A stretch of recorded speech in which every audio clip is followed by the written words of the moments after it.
राम राम राम राम राम राम राम राम राम। हे नाथ, हे मेरे नाथ, मैं आपको भूलूं नहीं। ये शरीर, ये है, मन है, बुद्धि है, इंद्रियां है, अंतःकरण है, ये जड़ है। स्वामी जी महाराज कहते हैं कि जड़ से चेतन परमात्मा की प्राप्ति नहीं होती है।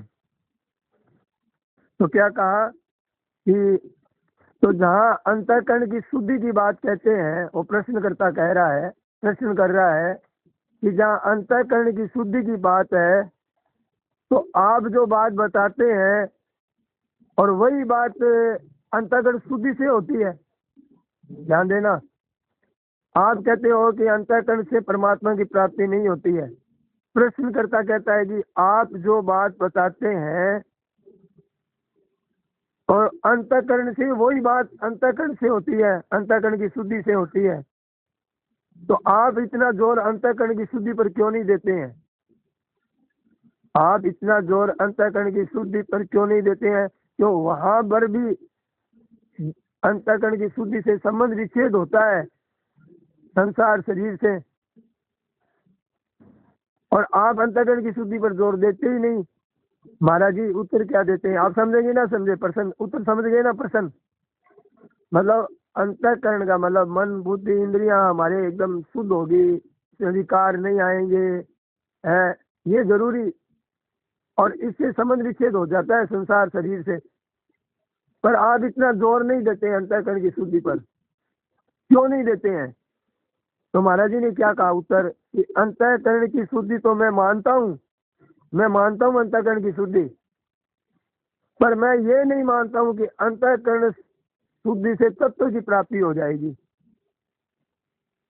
मानो मतलब कितना ही शुद्ध हो गया है अंतःकरण, उससे हम चिन्मयता की प्राप्ति नहीं कर सकते, परमात्मा की प्राप्ति नहीं कर सकते, नहीं कर सकते, ये मेरा कहना है। अब ये अंतःकरण के द्वारा परमात्मा की प्राप्ति नहीं होती है, शुद्धि के लिए मैं मना करता ही नहीं। तो देखिए, एक निर्विकल्प अवस्था होती है, एक निर्विकार अवस्था होती है। महाराज जी कहते हैं निर्विकल्प होने पर भी तत्व की प्राप्ति नहीं होती है। निर्विकल्प होने पर अंतःकरण से संबंध बना रहता है। इससे क्या होगा? आपको निर्विकल्प होने से क्या होगा कि सिद्धियां प्राप्त हो जाएगी, और निर्विकार होने से तत्व की प्राप्ति होती है। तो योग दर्शन में मतलब विभूति पाद में लिखा है कि 8 अंग है ना योग के, यम, नियम, आसन, प्राणायाम, प्रत्याहार, ध्यान, धारणा, समाधि, ये 8 अंग है।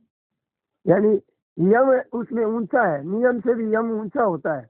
कि यम में क्या है कि अहिंसा, ये सत्य, अस्तेय, ब्रह्मचर्य, ये जो है ना मतलब नियम होते हैं ये। और नियम में भी कई ये होते हैं कि मतलब सोच आदि है, संतोष है, तपस है, और मतलब स्वाध्याय है आदि, पठन पाठन है शास्त्रों का, और ईश्वर प्रणिधान है।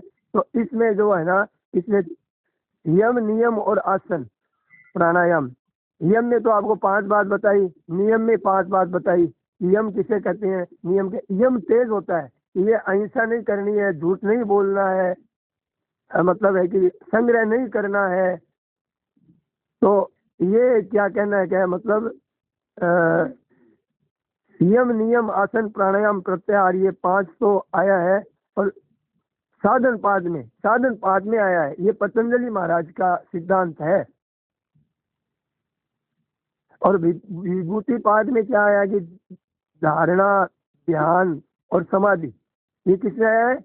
लेकिन ये मतलब इन्हीं के जो पतंजलि महाराज के जो सापेक्ष जो अंतःकरण को लेकर के जो सिद्धांत चले हैं ना, वो है 8 अंग का वर्णन तो पहले पाद में आया है, पहले में। अगर ये प्रकरण छोड़ दिया जाए 5, तो उसमें ले लिया 3 प्रकरण ले लिया जाए, ध्यान, धारणा और समाधि। तो विभूति पाद में ध्यान, धारणा और समाधि, योग दर्शन। अब ये तो आपको पतंजलि जी के जो सिद्धांत बताए हैं। अब योग दर्शन देखें तो उसमें क्या है कि इन तीनों का नाम संयम बताया है।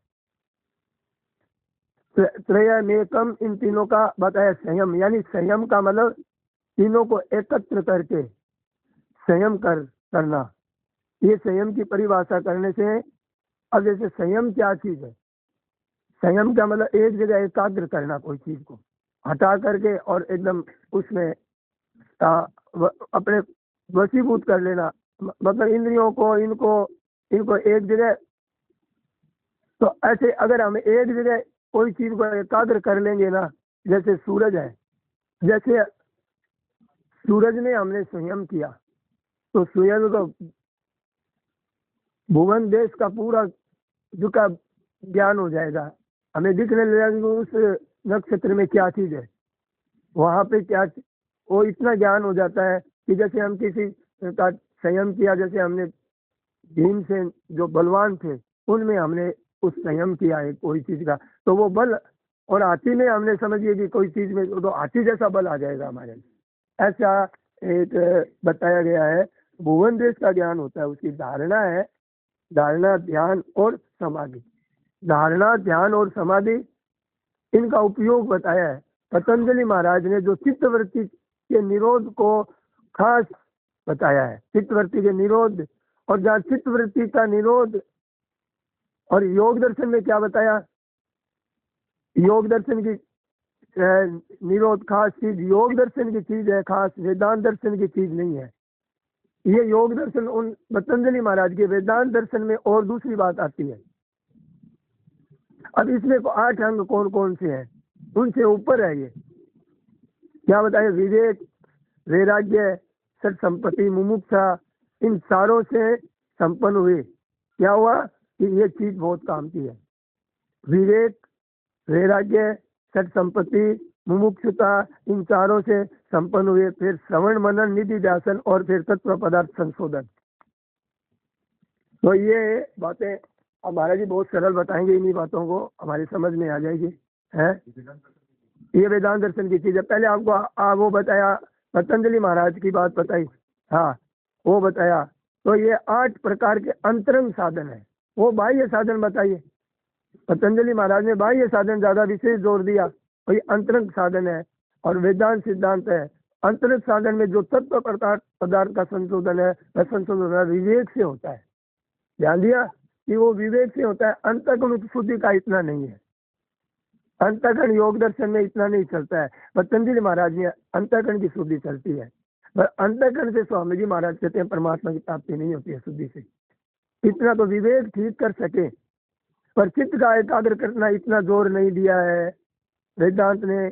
चित्त की एकाग्रता पर जोर योग दर्शन में तो मतलब योग दर्शन में तो आता है। अब योग दर्शन, वेदांत, पतंजलि, 3-4 चीजें लेके आए महाराज जी। अब महाराज जी कहते हैं कि प्रश्न आया कि आप प्रश्न करता फिर कुछ बोलना चाहता है, तो महाराज जी ने कहा आप धैर्य रखिए थोड़ा। अब इन बातों को भी वो कह रहे हैं कि इन बातों को हम समझ में नहीं आ रही, आप क्या बोल रहे हैं हमें, ये आपका यम नियम और ये योग दर्शन, आप वाली सरल बातें हमें बताइए। तो वो महाराज जी कहते हैं थोड़ा धैर्य रखिए, इन बातों का भी संस्कार पढ़ने दीजिए अंतःकरण में, इनका भी जरूरी है।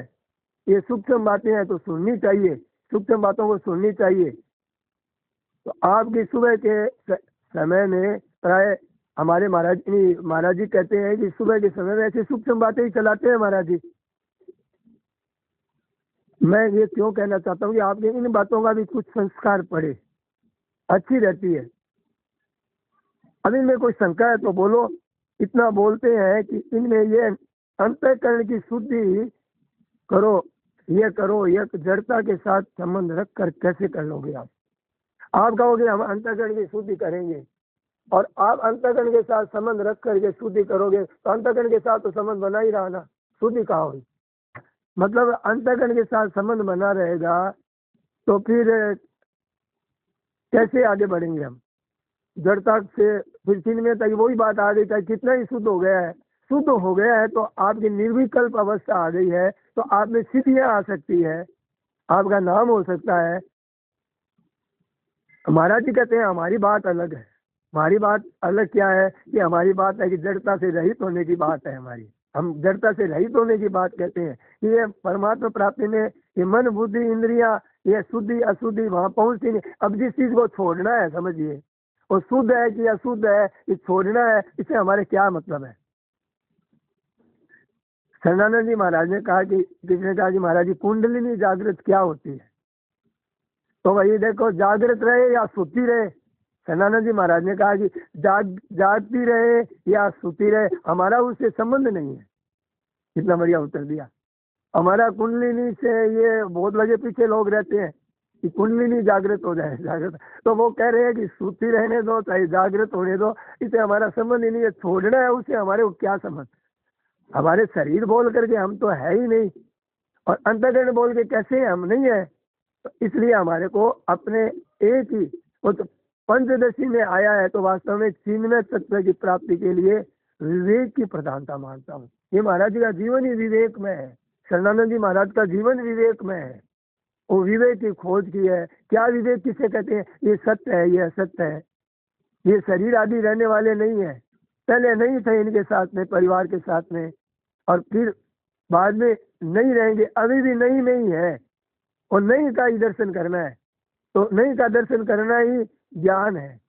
ये नहीं को नहीं देखना ही ज्ञान है। तो ये विवेक किसे कहते हैं? ये नित्य है, ये अनित्य है, ये कर्तव्य है, ये अकर्तव्य है, ये सार है, ये ग्राह्य है, तो ये ठीक है। ये इन दोनों का अलग अलग ज्ञान होने से अलग अलग ज्ञान जो है वो विवेक में होगा।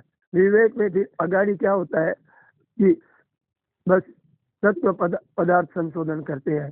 तो ये खास एडजेक्ट सिद्धांत में ये प्रक्रियाएं हैं। एडजेक्ट सिद्धांत में, वेदांत में ये कई तरह की प्रक्रिया है। तत्व प्रदान का संशोधन ये दूसरी प्रक्रिया नहीं है। तो ये ध्यान धारणा तो औरों में भी आ जाएगी, और ये चित्त का एकाग्र करना ये योग दर्शन का विषय है। ध्यान धारणा तो उनमें भी आ जाती है। नियम तो राक्षसों में भी आता था। तो वो मतलब है कि कितना नियम पकड़ कर गए और बड़ी साधना करते थे, पर उनका मतलब ध्येय अलग था। तो वेदांत का भी ये क्या है, कहते हैं कि ये योग दर्शन का विषय है। क्या? चित्त एकाग्र करना योग दर्शन का विषय है, वेदांत का विषय नहीं है। चित्त का एकाग्र करना, तो दर्शनों का अलग अलग 6 दर्शन है हमारे। स्वामी जी महाराज कहते हैं, ये शरणानंद जी महाराज ये 6 दर्शन है हमारे, और शरणानंद जी महाराज की बात तो 6 दर्शन से ऊपर है। क्यों? ठीक है ना? हाँ, और ये इनमें कोई मतभेद नहीं है। तो ये शरणानंद जी के अनन्य प्रेमी है और बहुत प्रचार का काम करते हैं। हाँ, और बहुत काम करते हैं, बड़ी लगन है और परिणाम है। हम इनके आगे क्या बोले, पर अब आदत पड़ी हुई है हमारी। तो उनका विषय अलग अलग अपनी परिभाषा है। इनका नाम न्यारा न्यारा होगा। वास्तव में जीव का कल्याण कैसे हो, इधर इतनी विशेष ध्यान नहीं। संतों के जो विशेष भाव प्रकट हुए ना हम लोगों के कल्याण के लिए, उसी के मतलब सब दिख रहा है हमको। ये सत्संग का प्रचारवादी, उन्हीं की कृपा से हो रहा है ये काम। ये संतों की विशेष कृपा से हो रहा है। बाकी शास्त्रों के इनमें तो बहुत पहले से ही थे, इधर कोई कमी नहीं थी, पर संत महात्माओं के आने से इनमें भी शक्ति आ गई, इनमें भी एक प्रकाश आया है। तो बात गीता में क्या लिखा है, महाराज जी तो गीता की तरफ चले जाते हैं। गीता में क्या लिखा है उधर खोज करते हैं महाराज जी। गीता में तो महाराज जी बताते हैं, गीता में तो इतनी सुगमता से आई है, इतनी सुगमता से आई है कि ये जो प्रक्रिया आदि बताते हैं ना, तो उसमें उलझ जाता है आदमी। पता ही नहीं चलता है कि क्या करे, कि क्या क्या नियम है, क्या यम है, क्या ध्यान है, क्या धारणा है। ये तो हमारे तो इतना सरल बताया स्वामी जी महाराज ने। क्या है बात कि गीता जी ने लगन है कि हमारा सबका उद्धार कैसे हो, और उनसे भी ज्यादा लगन है महाराज जी ने कि जीव मात्र का जल्दी कल्याण कैसे हो। पता नहीं शरीर का जल्दी कल्याण की क्यों कहते हैं, कि शरीर का पता नहीं है कब चला जाए। तो देखिए, अब देखिए वो 2 दिन पहले स्नान करने गए थे और चले गए इसी घाट पर। तो ऐसे देखिए कि पता थोड़ी है कि क्या कब कोई घटना हो जाए, कब चोट लग जाए, कब बीमारी आ जाए, कब। तो गीता का जल्दी कल्याण की बात कहते हैं संत महात्मा। गीता वो वाद विवाद इसमें नहीं जाती है। गीता गीता का क्या है कि जीव के विषय में आता है, कि ईश्वर के विषय में तो ऐसे ईश्वर के विषय में तो बात बताइए, अनादि बात बताइए, अनादि अनंत है और शांत है। हमारा यानी जीव के बारे में बताइए कि जीव सदाई, जीव तो हम अनादिकाल से है, पर ये कहते हैं कि ये जीव का भाव निकल सकता है, मिट सकता है, ये वैसा अनादि नहीं है। प्रकृति को अनादि बताया है, लेकिन ये जीव भाव हमारा समाप्त हो सकता है, और हम यानी परमात्मा स्वरूप हमारा जो है, वास्तविक स्वरूप का ज्ञान हमें हो सकता है। तो इसलिए ये सत्संग आदि उन महापुरुषों की दृष्टि गई है कि जीव का कल्याण कैसे हो। प्रकृति अनादि है पर शांत नहीं है, जीव अनादि होते भी ये शांत है। अब गीता में क्या बात आई है, अब महाराज जी की दृष्टि गीता के ऊपर जा रही है। गीता में क्या बात आई है वो बता रहे हैं।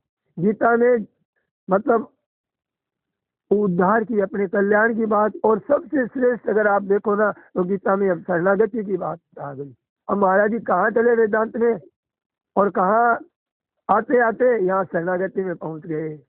तो अब कहाँ पहुंच गए, ठेठ गीता के विशेष जो प्रकरण है, पूरा गीता का आत्मा कहते हो उसको ना महाराज जी, इस सोच सकते हैं। ये जो मतलब 56 से 66 तक 11 श्लोक है ना, ये बहुत विशेष है, बहुत विशेष है। शरणागति का आज्ञा ये जो प्रकरण है, तो भगवान ने क्या कहा, सर्व गुह्य तमम भूय शृणु में परमम मत है।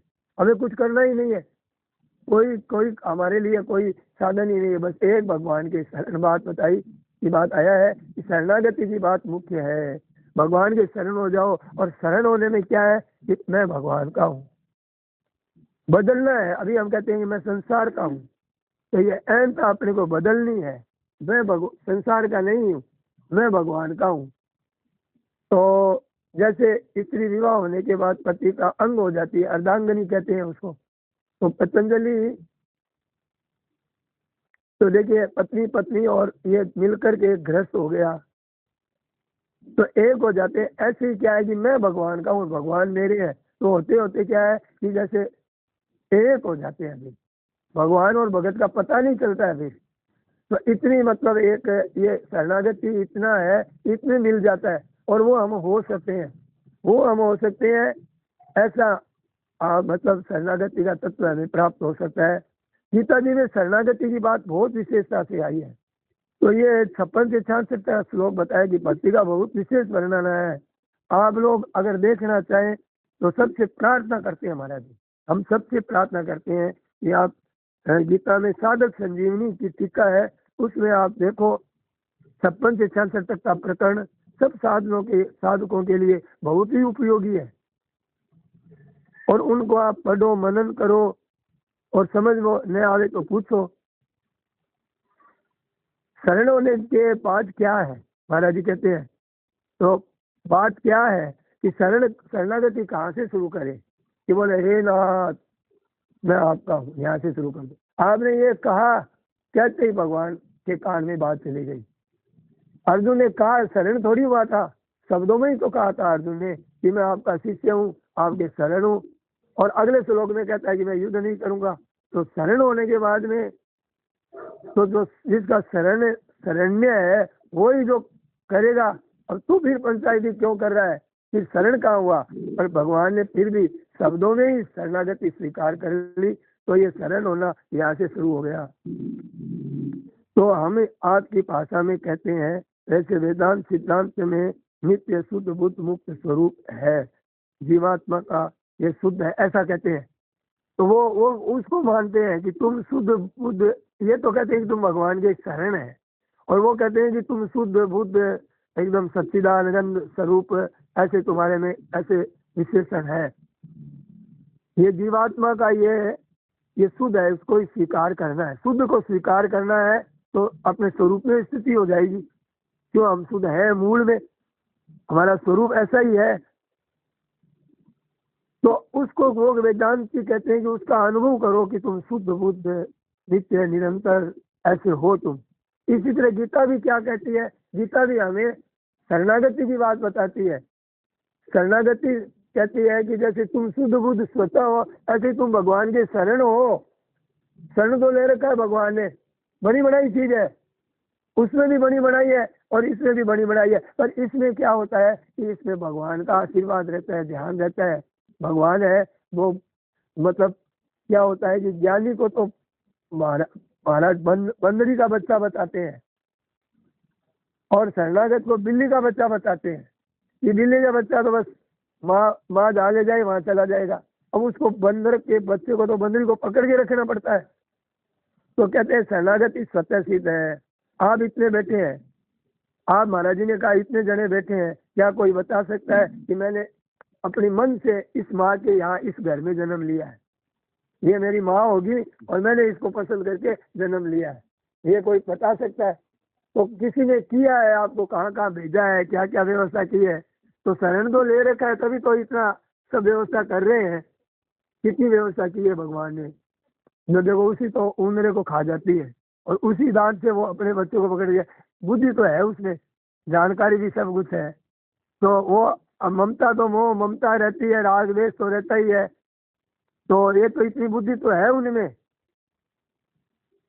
तो ये देखो, एक विचार करके जान लिया कि अमुक माँ के जन्म लिया, ऐसा विचार करके हम थोड़ी आए हैं। भगवान ने दिया है, हमारे सारे हिसाब किताब लेखा जोखा करते हैं। अब कोई हम मुनीम रखे अगर, तो कितना पैसा लेता है? भगवान बिना पैसे के हिसाब किताब रखते हैं हमारा। तो ये मानना ही पड़ेगा कि भगवान ने दिया है। तो भगवान ने अपने को शरणागत ले रखा है, भगवान ने अपने को स्वीकार कर रखा है। अच्छा, कैसे स्वीकार कर रखा है इसको और समझा रहे हैं।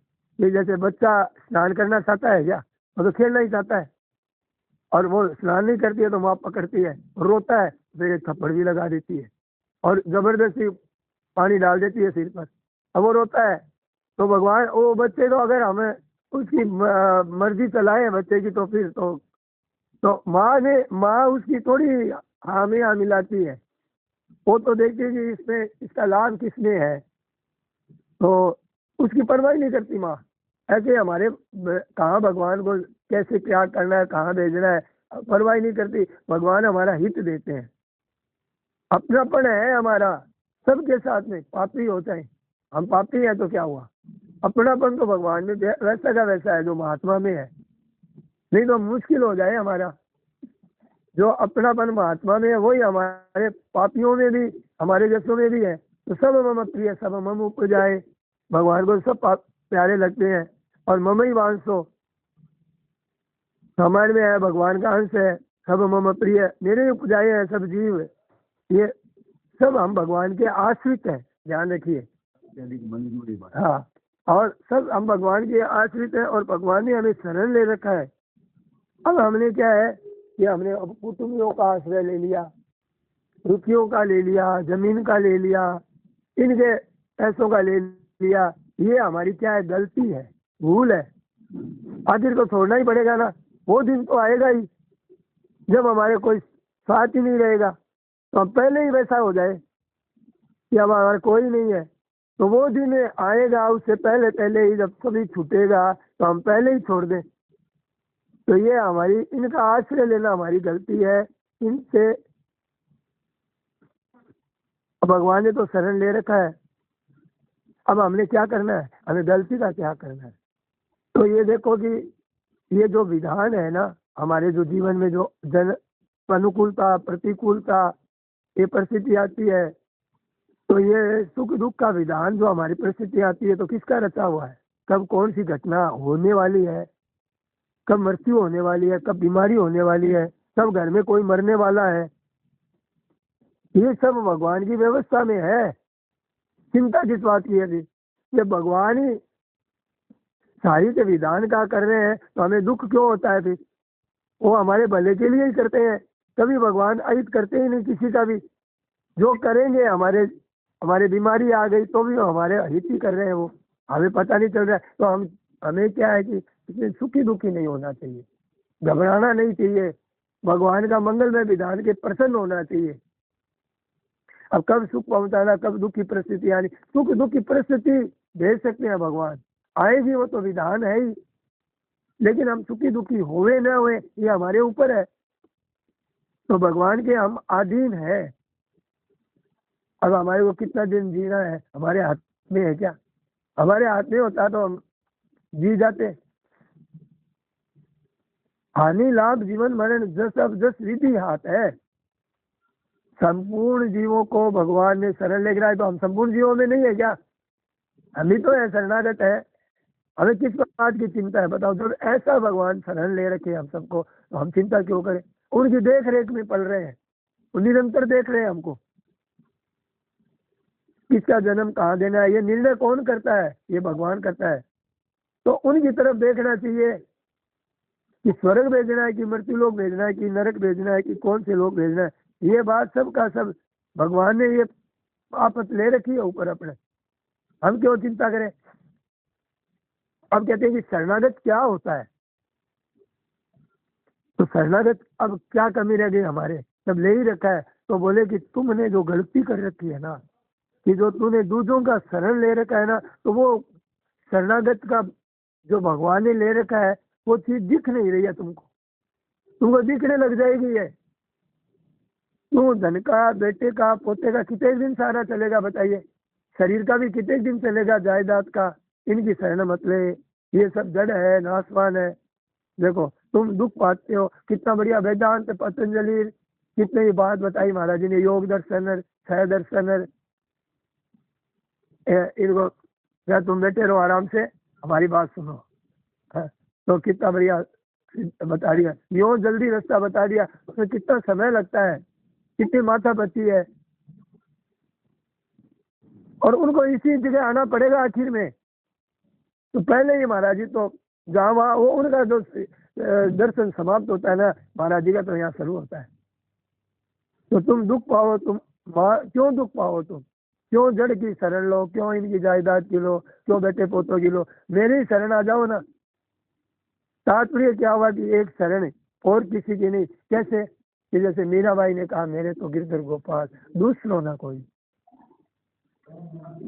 तो इनमें मेरा, इनके अपने आप को शरण ले रखा है।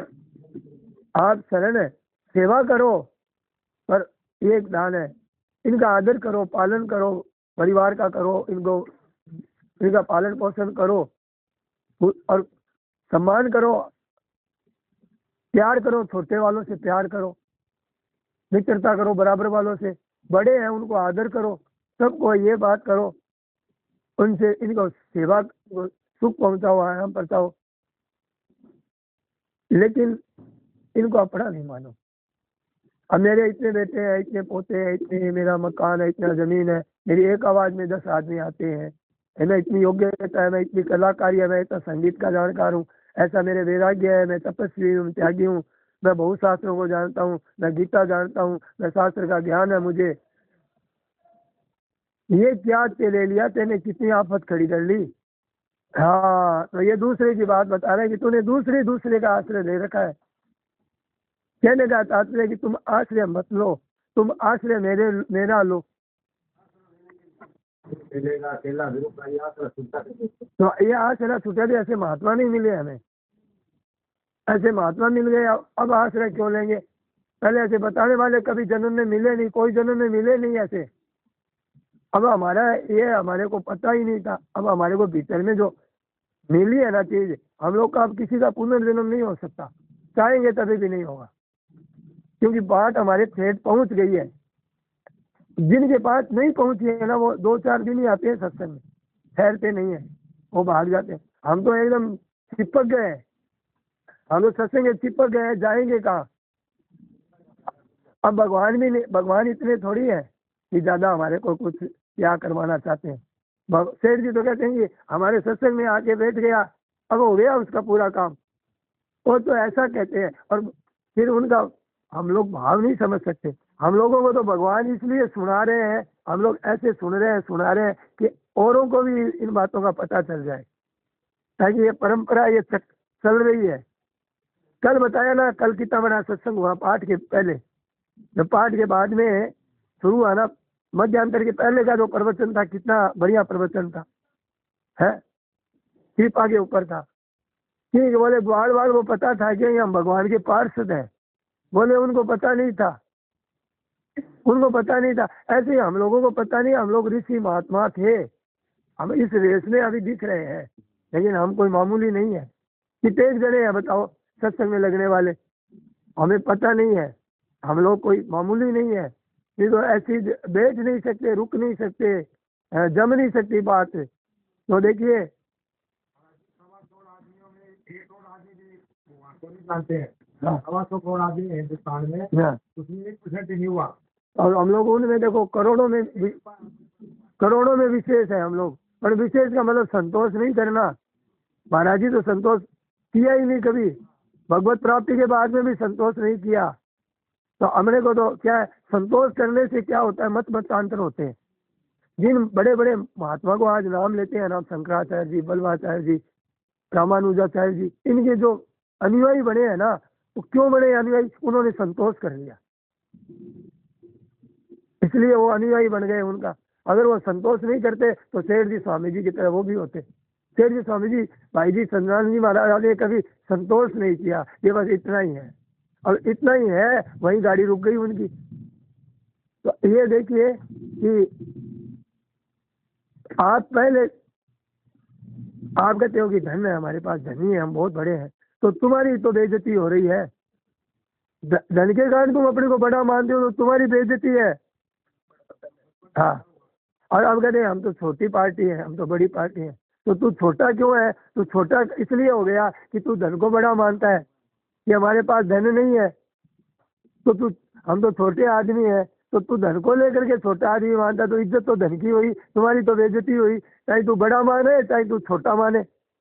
और हमें तो हम बड़े काम है, धन बड़ा हुआ, हमारी फजीती हुई, तो अब राजी हो रहे हैं, फजीती में राजी हो रहे हैं कि हम धनी हैं, विद्यावान हैं, गुणवान है, हम जानते हैं, शास्त्र जानते हैं, तो हम वैराग्यवान हैं। एक वैरागी था, उसका बहुत बड़ा नाम था। तो एक कथावाचक थे बहुत सीधे सरल, तो उस सेठ से कथा चल रही थी, सेठ से कहा उन वैराग्यवान महात्मा को भी बुलाइए, सब दर्शन कर लेंगे। तो उनके लिए बहुत तैयारियां की, बढ़िया बढ़िया, एकदम पर्दे लगाए, गलीचा लगाया कि महाराज आ रहे हैं इतने बड़े, तो थोड़ा पंडाल सज जाए तो महाराज को ऐसे आनंद आएगा। तो वो जब उन्होंने गलीचे को देखा तो वो रोंदते हुए चल रहे हैं, उछलते हुए चल रहे हैं। तो वो कहते महाराज ऐसे कैसे चल रहे हैं? कि मैं एक धनी की, जो मेरे लिए गलीचा बिछाए, मैं वैराग्यवान हूँ, और मेरे लिए इनकी जरूरत क्या है, मेरे को किसी की जरूरत नहीं है। तो मैं एक धनी के अभिमान को पुतलता हुआ चल रहा हूँ कि मेरे लिए ये सब व्यवस्था की है, मैं इस धनी के अभिमान को कुचल। तो वो कथावाचक कहता है कि एक वैराग्यवान का अभिमानी एक धनी के अभिमान को कुचलता हुआ चल रहा है। उसने जवाब दे दिया तुरंत। तो देखिए, त्याग, मैं बड़ा त्यागी हूँ, मैं वैरागी हूँ, मैं बड़ा हूँ।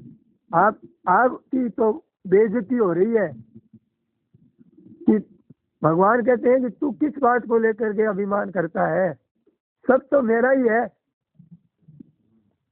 तू भी मेरा ही है, सब चीजें मेरी है, तेरी कहाँ से आ गई? तो शरणागति को इस बात का समझ में आ जाता है, तू छोटा नहीं है। तो देखिए, गुरु भी कोई ऐसा आदमी नहीं मिलेगा दुनिया में, गुरु भी शिष्य बनाता है, अपने से बड़ा नहीं बनाता है। कितने बड़ा आपके प्राण भी आपने किसी के प्राण भी बचा दिए ना, तो आपको सब कुछ नहीं, दो धन संपत्ति सारी दे देगा, नहीं देगा।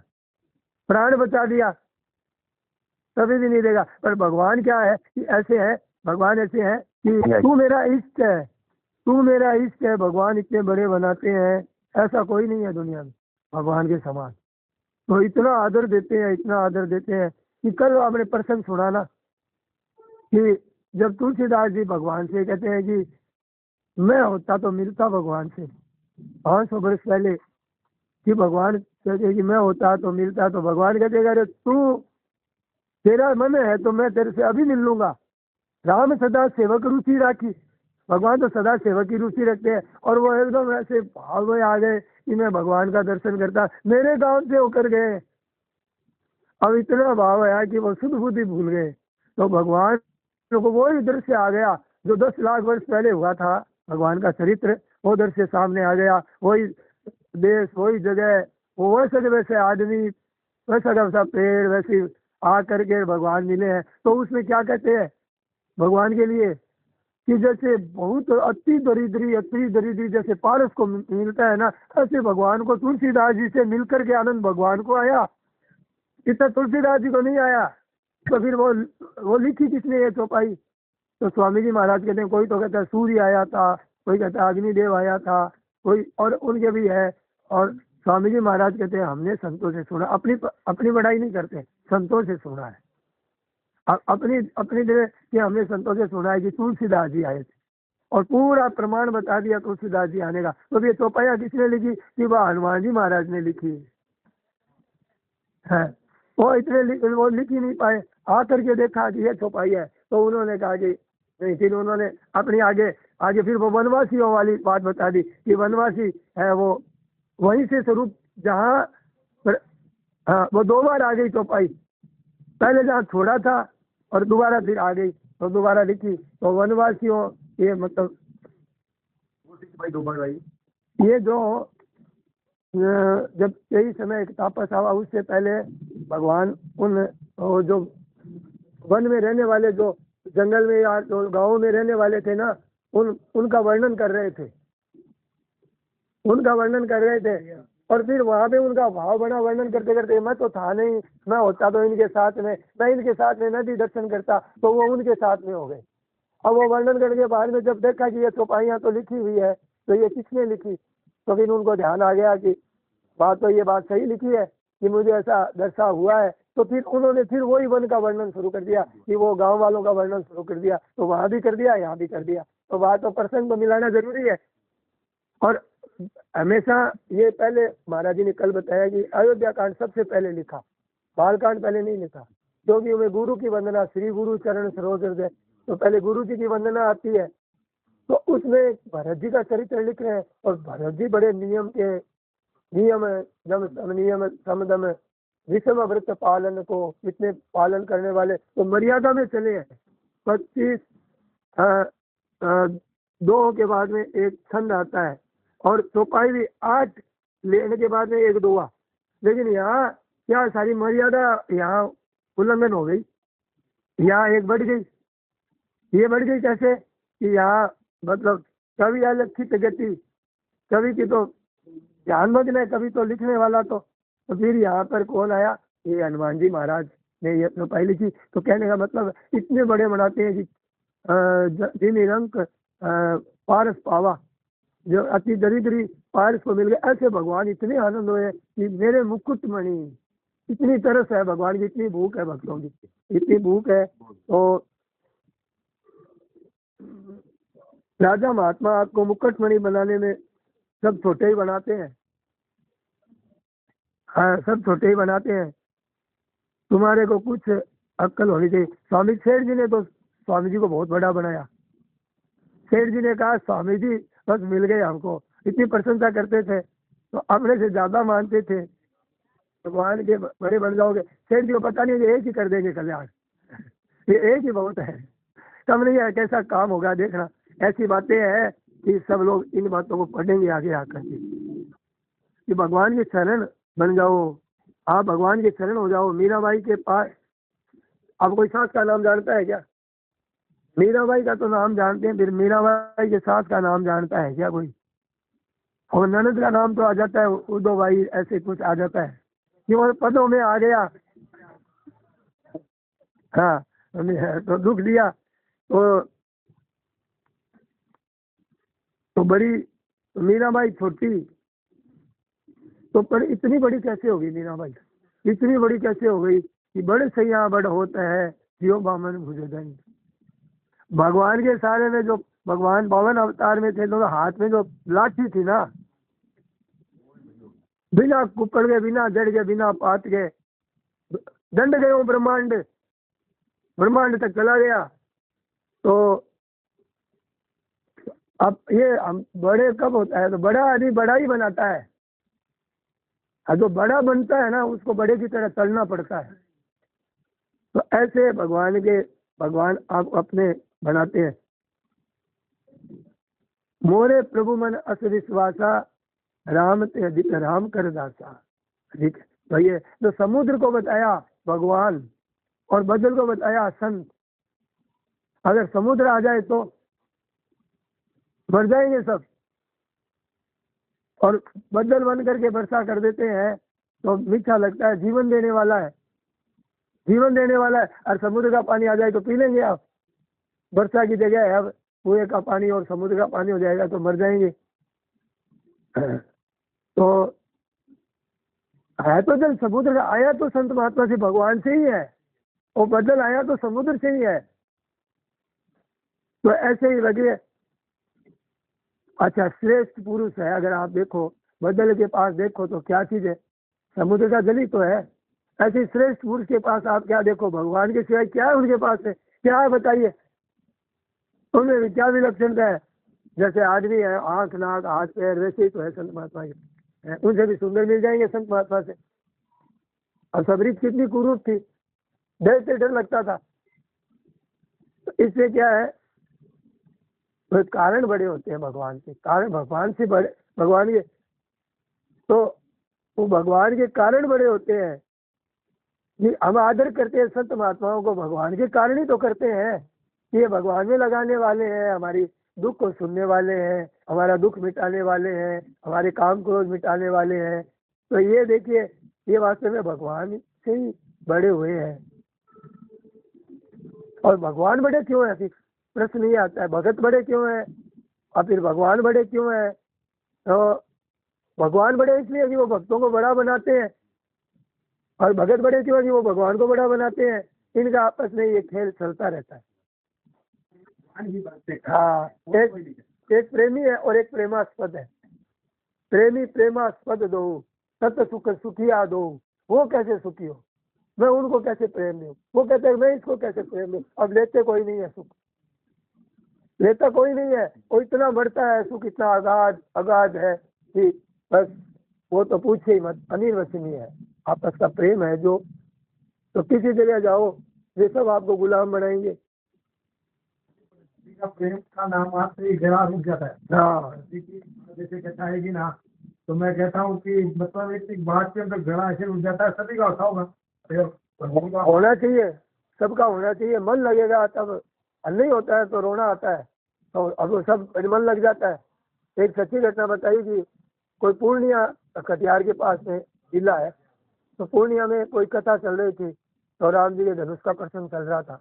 तो दो जने बैठे थे, तो एक जने को वो दृश्य दिखने लग गया राम जी का, और आंखों में दिया। तो पास वाले ने कहा, यार तू सोने आया है क्या करने आया? धक्का दिया जोर से, तो वो सब दृश्य चला गया। मन लग जाता है तो ऐसे दृश्य दिखने लग जाते हैं, ऐसी बात होती है। तो ऐसे बहुत वैसी बातें हैं। रामचरितमानस कोई हमारे को मिला है ना, और वो भी गंगा के तट पे। आप देख के आओ ना, हरिद्वार तक या देख के आओगी, इतने आदमी मिलकर के दूर दूर से आने वाले। कहाँ जी ऐसा, ये जुगाड़ तो शेर जी ने असंभव को संभव करके दिखाया है। ये जुगाड़ कितना बढ़िया बिठाया है गंगा के तट पर। तो हम लोगों को तो निहाल कर दिया शेर जी ने, कितना बड़ा उपकार किया है, कितना सुख दिया है, कितनी शांति मिली है। करके अमृत निकाल। और कहाँ भटक रहे थे हम, कैसी दशा थी हमारी सत्संग से पहले, और कहाँ वायुमंडल में थे। अब जहाँ आए हैं, कोई बम्बई से आया, कोई दिल्ली से आया, वहाँ का वायुमंडल देखो और यहाँ का देखो, कितना सुखद, कितना शांति देने वाला। इतने आदमी एक साथ में मिलकर के पास, ये दृश्य ही देख लेना, उसका ही कल्याण हो जाए। मन लगने नहीं लगने की कोई बड़ी बात नहीं है, बहुत लगे मन लगना ही चाहिए, बहुत बढ़िया बात है। लेकिन एक बार जो स्वर्गवास में गीता बोलने आ गया ना, उसका मन बार बार आने करता है, बिल्कुल करता है। कभी बार बार वाले ही आते हैं ज्यादा यहाँ, हम देखते हैं। नए नए तो कोई एक दो भी बढ़ते हैं, बहुत कम आते हैं। अब हम यहाँ पर भी देखें तो पहली बार आने वाला बहुत कम है। पहली बार कोई आया है क्या यहाँ? पहली बार आया क्या? वाह, देखिए तो भाई, ये जगह भाई साहब छोड़ने की नहीं है। यहाँ अब की बार तो 3 पाठ हो गए, और पाठ भी नहीं, यहाँ तो प्रवचन चलते हैं। जो आनंद आपको पाठ में आ रहा है वो स्वामी जी महाराज की जो अभी चर्चा करते हैं, इसमें कम आनंद नहीं है, अगाध है इसमें। ये कोई ये इसमें कभी पूर्णिमा नहीं होती है सत्संग की चर्चा में, सत्संग में, संतों में। ये तो बढ़ता ही रहता है। ये प्रेम है एक तरह से, ये चरित्र है स्वामी जी महाराज का। ये कथा नहीं है, ये प्रवचन नहीं है, ये भक्तों के चरित्र पढ़ रहे हैं हम। माँ है, ये सत्संगी माँ जितनी बातें समझ नहीं खुलती है सत्संग में, उतनी बातें उस समय नहीं खुलती है जितनी यहाँ खुलती है। तो देखिए सब लोग स्वार्थ के हैं, सूर्य नर मुनि सब की है रीति, स्वार्थ सही सब। तो ऐसा लगता है हाँ नहीं रहेगा, वो हो जाएगा। हाँ जब यहाँ पे चर्चा हो तो वो लोग हमारे बच्चे में है। हाँ बिल्कुल है, उस रूप में है, असली रूप में है। उस समय शरीर रूप में असली रूप में नहीं थे, अब असली रूप में हमारे सामने है, हरदम हमारे अच्छा हमारे पीछे लगे रहते हैं कि अब कौन हमें ये प्रेरित कर रहा है, बताइए कौन हमें सत्संग करवा रहा है, क्या मैं सुना रहा हूँ क्या आप सुन रहे हैं, ये सब झूठी बातें हैं। कोई प्रेरित कर रहा है हमें, कोई हमें जबरदस्ती धर्म में अपनी तरफ लगा रहा है, अपने को बुला रहा है, आह्वान कर रहा है, न आप सुने न मैं सुना रहा हूँ, वहाँ और ही कोई चीज है। हमारी तो उनकी इतनी गरज है, उनकी इतनी गरज है कि हमारी ऐसी गरज है ही नहीं। उनकी कितनी भूख है उनका देखो, और वो हमारी बातें सुन के राजी होते हैं। हमारे में दम कुछ नहीं है, दम खम कुछ नहीं है। अब मैं सुना रहा हूँ मेरे में कोई दम नहीं है, पर वो ये सोच करके हंसी रही है, बच्चे अपनी चर्चा ही कर रहे हैं, इनको ज्ञान तो कुछ नहीं है। वो जानते हैं भगवान, भगत भी जानते हैं, संत भी जानते हैं, ये ऊपर ऊपर बातें तो कर रहा है, पर कर रहा है हमारी बातें कर रहा है, अच्छी बातें कर रहा है, तो वो इस बात से राजी होते हैं वो। तो देखिए साधनों के कारण से आप बड़े होते हैं, इसका कारण से बड़े बड़े नहीं है आप, साधन से बड़े नहीं है। हाँ प्रेमानंद जी महाराज ने कहा है हाँ कि जो संत इस भगत की सिफारिश भगवान को कर देगा, हाँ हाँ योग्यता नहीं उसकी सिफारिश कर देगा, भगवान की हिम्मत रही है उसको कल्याण करने। कल ये भाई ने बताया ना, कल सुनीता भाई ने बताया कि भगवान ने तो एक का हाथ पकड़ रखा है साधक संजीवनी ने, और भगत ने दो का हाथ पकड़ रखा है। तो ये सिफारिश करते हैं, भगत है वो उनके ज्यादा है मन में, चाहे हम काबिल हो या ना हो, इस संत ने इसकी सिफारिश भगवान को कर दी तो भगवान ने उसका तुरंत कल्याण कर दिया सदा। हाँ संत की सिफारिश से ही हम घर से यहाँ पे आए हैं, अपनी मर्जी से नहीं आए।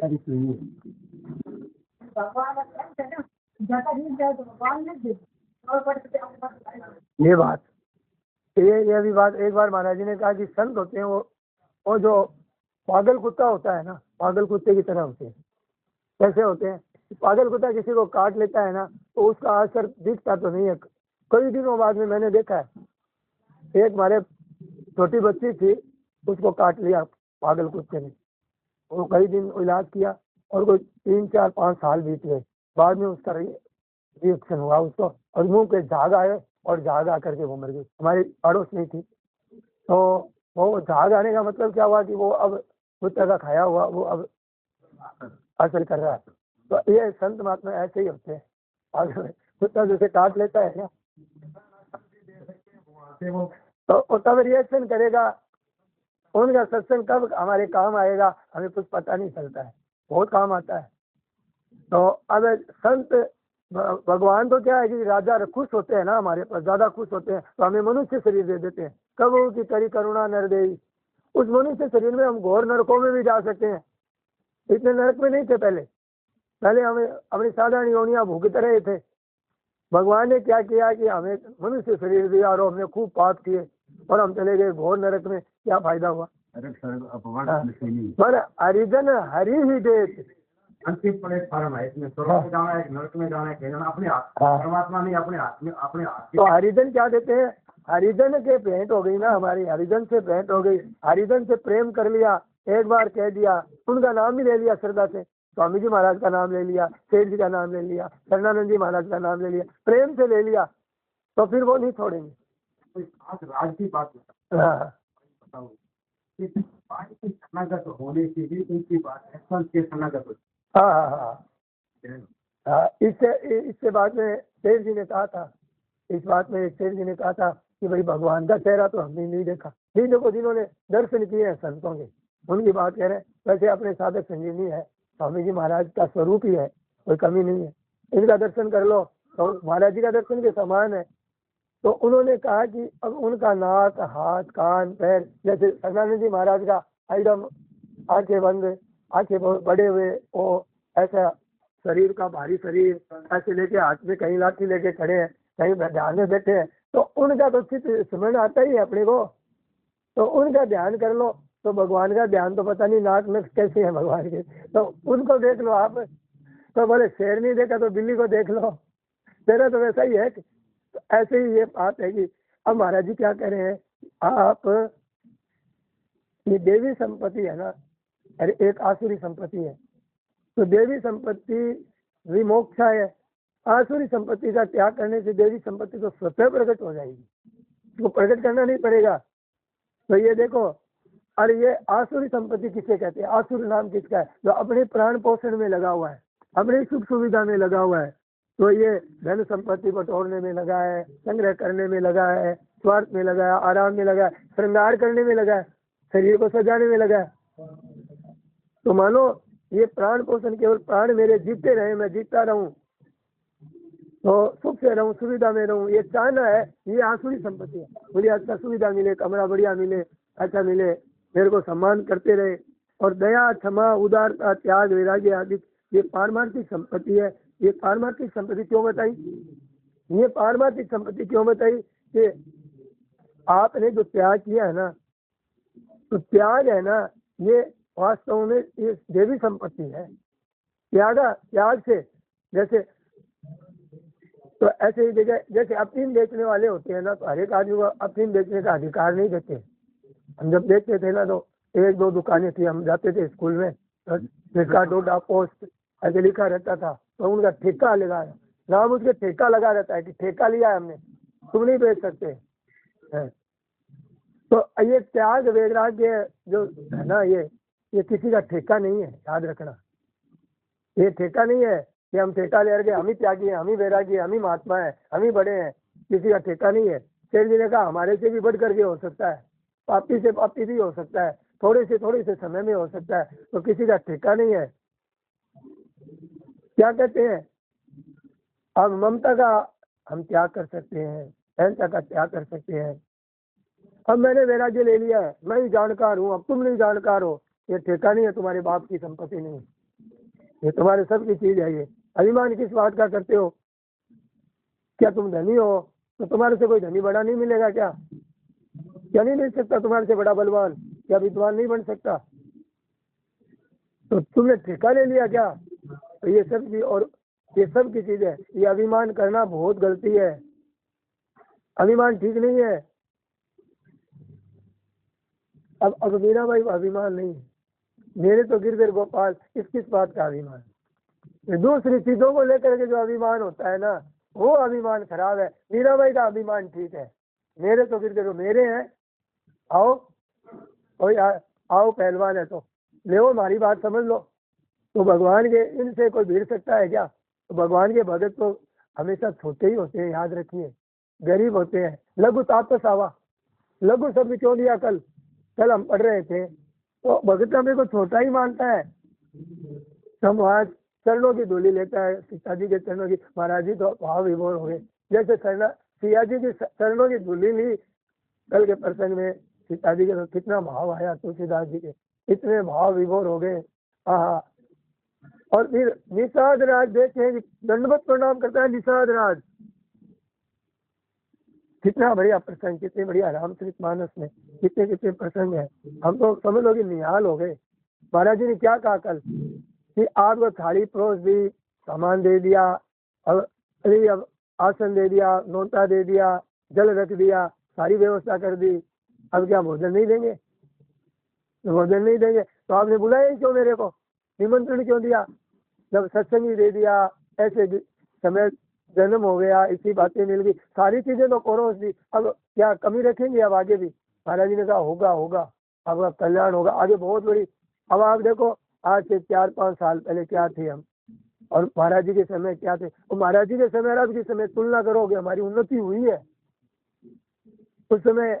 अब आप विचार करो कि आपके दिनों दिन उन्नति हो रही है, आगे बढ़ रहे, होते होते क्या जब ज्यादा भाव विभोर हो नहीं रह सकेंगे भगवान के बिना। और ज्यादा चटपटाहट हो जाएगी तो फिर उसी समय काम होगा। 10 मिनट जब आप तलस्क्रीन पे कह रहे होगा हाँ तब तो वो छोटा मोबाइल आप हाँ कॉन्फ्रेंस करता आप तो फिर आज में इतो अंतर आ गयो मैंने तो अंदाज कर लगा। कितनी बढ़िया बात है। तो ये देखो कह रहे हैं कि हम कितना हमारे में बहुत फर्क पड़ गया। तो पहले महाराज जी दर्शन नहीं किए थे क्या? दर्शन तो किए ही। हाँ बहुत बढ़िया बहुत बढ़िया। तो देखिए जो वास्तव में बड़े होते हैं ना वो जो बड़पन नहीं दिखाते वो छोटे ही रहते हैं, बड़े होते हैं वो। अच्छा बहन लेता है कि मेरे को कोई छोटा नहीं समझ ले। अब धनी आदमी यहाँ नहीं आते हैं, यहाँ तो सब गरीब गरीब आते हैं, मेरे को कोई छोटा समझ लेगा, मैं इनके साथ में कैसे बैठूं। तो ये बड़ा देखो रामलाल जी कुमार याद होगा आपको, बोलते हैं हाँ अभी भी आते हैं, आते रहते हैं। तो कहती कि बहन रहता है कि मेरे को कोई छोटा नहीं समझ ले, बड़ा समझे, बड़ा नमस्कार करे तो राजी नहीं नाराज हो जाए, और नमस्कार नहीं करे तो नाराज हो जाए। मैं बड़ा हूँ, मेरे को नमस्कार ही नहीं किया, बड़ा दुख होता है। अब कई रोज नमस्कार करते हैं, वो हमारे को नमस्कार करना बंद कर दे, बड़ी तकलीफ होती है। अरे वो इतने दिन से नमस्कार करे, आप नमस्कार करना हमें बंद कर दिया, तो उनका तो अब बड़े आदमियों भैया वो हमें छोटा नहीं मान ले, इसलिए वे बड़े बनते हैं। और भगवान के संतों की क्या है कि मैं होता है कि मेरे को है ये भगवान तो छोटे ही, भगवान क्या करते हैं, भगवान के गरज चाहने वालों का भगवान आदर करते हैं। शरणागति की संत की एक बार शरणानंद जी महाराज की बात बताई आज स्वामी जी महाराज ने, ध्यान दिया ना। वो बोले कि वो काका जी बजरंग जी सोनी थे ना, भजन गाते हैं, तो उन्होंने कहा कि महाराज जी कोई सेवा है तो बताइए। तो शरणानंद जी महाराज क्या तुम्हारी धूड़ सेवा करेगा, तुम्हारी खाक सेवा करेगा, सेवा तो भगवान करते हैं हमारी। तो इन्होंने सब कर दिया। एक बार सर्दी का टाइम था, तो शरणानंद जी महाराज अपने कमरे में बैठे थे, तो बड़ी सर्दी पड़ रही थी, और वो ऐसे अल्लड़ बैठे थे मस्ती में, तो ऐसे कमरे में एकांत में, तो किसी को दया आ गई, तो वो दरी थी ना, वो दरी ऊपर डाल दी। तो शरणानंद जी महाराज तुम दबोचोगे मेरे को तुम दबोचोगे क्या मेरे को, बड़ा धुड़की लगाई, भाग गया डरता। तो ऐसे तुम सेवा क्या खा करोगे, हमारी सेवा करते हैं भगवान, संतों की सेवा करते हैं भगवान, उनको ध्यान रहता है, भगवान जानते हैं संतों का आदर करना। हम संसारी आदमी क्या संतों की सेवा, ज्यादा से ज्यादा कोई दे देंगे, सामान दे देंगे, कोई सवारी दे देंगे, पुस्तक दे देंगे, और क्या कर देंगे हम ज्यादा से ज्यादा, जो भोजन दूध आराम ये सब दे देंगे। इनकी सेवा, उनकी सेवा नहीं है, ये सेवा नहीं है। उनकी सेवा अगर आप संत महात्मा करना, उनके सिद्धांत का पालन करो, उनकी बात की आज्ञा का पालन करो, असली सेवा है संतों की। हम राजी हो गए, हमने सेवा कर दी, तो भगवान के शरण हो जाओ। असली सेवा क्या है संतों की, तो कहते हैं कि वो संत कहते हैं कि तुम भगवान के शरण हो जाओ, और हम उनकी बात मानने में। हाँ शरणानंद जी महाराज से पूछा कि तुझे पता है कि ज्ञानी के क्या हो जाता है, तो बोले मैं तो शरणागत हूँ, शरणागत के क्या चाहिए, मेरे को ज्ञानी से क्या मतलब है। तो फिर बताया उन्होंने, बात तो बताई थी, लेकिन उन्होंने कहा कि हम तो शरणागत हैं, मस्त रहते हैं, वो इतने मस्ती में रहते हैं, चलते हैं तो खूब मस्ती में रहते। संतों की सेवा वो असली सेवा है कि वो कहते हैं कि शरण हो जाओ तो शरण हो जाओ। वस्तुओं से, व्यक्तियों से इनसे सेवा नहीं बनती है। शरीर नाशवान जड़ पदार्थों से हम संतों की क्या सेवा कर देंगे शरीर से। तो जो आदरणीय है वो पूजनीय, आप उनकी बात कहने में, और वो कहते हैं उनकी बात में हाँ मिला करके उनकी आज्ञा का पालन करो तो प्रसन्न हो जाएंगे, दूर बैठे प्रसन्न हो जाएंगे कि आपकी आज्ञा का, वो आपका कहना मानता है, वो उसका जीवन है। और किसी को भी ऐसा देखेंगे ना संत तो प्रसन्न हो जाएंगे, किसी भक्ति का चरित्र सुनेंगे तो प्रसन्न हो जाएंगे कि भगवान। हाँ अपना आग्रह नहीं रखना, अपना आग्रह रखना व्यक्तित्व रह गया अपना। तो देखिए तुम तुम्हारे सेवक असुरारी, एक तो तुम और तुम्हारे सेवक, तो ऊंचा दर्जा भगवान की तरफ चलने वालों का, तो दुनिया का भी ऊंचा दर्जा हो जाता है। नाम बिना ना रहे, सुने सयाने लोग, बिना सुत जायो नहीं, शिष्य ने मुंडो एक, कि हमारा नाम हो जाए। अरे मीराबाई ने कौन सा नाम के लिए कोशिश की थी, अरे एक भी शिष्य नहीं था मीराबाई का कि हमारी शिष्य होगा तो हमारी परंपरा चलेगी, हमारा आश्रम होगा तो हमारा नाम रहेगा। मीराबाई के ना तो बेटा हुआ, न कोई शिष्य मुंडा, न कोई आश्रम है, और नाम इतना है मीराबाई का, ओहो। इससे कितना आदर है, उनके पद गाए जाते हैं, कितनी शांति मिलती है लोगों को, सुख शांति मिलती है भगवान के पद। मीराबाई का नाम लेने से, मीराबाई के पद गाने से शांति मिलती है, प्रेम मिलता है। तो वो प्रेम पैदा करने वाले तो भगवान के शरण हो जाओ। मीराबाई की सेवा है ये, मीराबाई की सेवा करना चाहते हैं तो कर सकते हैं। ऐसे संतों के शिष्य के शिष्य और गुरु, दुनिया में असली संत होते हैं ना, वो शिष्य नहीं बनाते हैं, असली संत गुरु बनाते हैं। वहाँ क्या है कि वहाँ गुरु की टकसाल होती है। ऐसे संतों के पास में क्या होता है, वहाँ शिष्य बनाते ही नहीं, वो गुरुओं की टकसाल बनाते हैं। वहाँ फैक्ट्री होती है, उनके पास कोई आ गया तो वह गुरु का गुरु बन गया, ऐसी मतलब है। सच्चे गुरु ही गुरु निकलते हैं।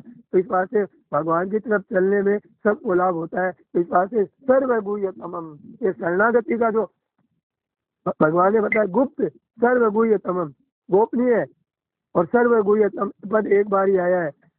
तो ये कई शब्द आए हैं, गुह्य, गुह्यतर, गुह्यतम एक बार। ये रहस्यमय प्रवचन है सर्वगुह्यतमम्, इसलिए कहा कि हरेक को कहने की नहीं है।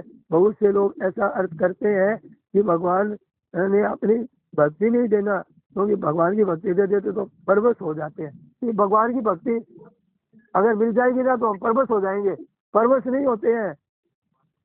हाँ, भगवान परवश हो जाएंगे, तुम्हारी परवशता निकल जाएगी। भगवान भक्ति नहीं, ये भगवान भक्ति नहीं देते हैं बोले, क्योंकि भगवान परवश कर दे तो नहीं होते हैं। तो ये बिल्कुल गलती की बात है।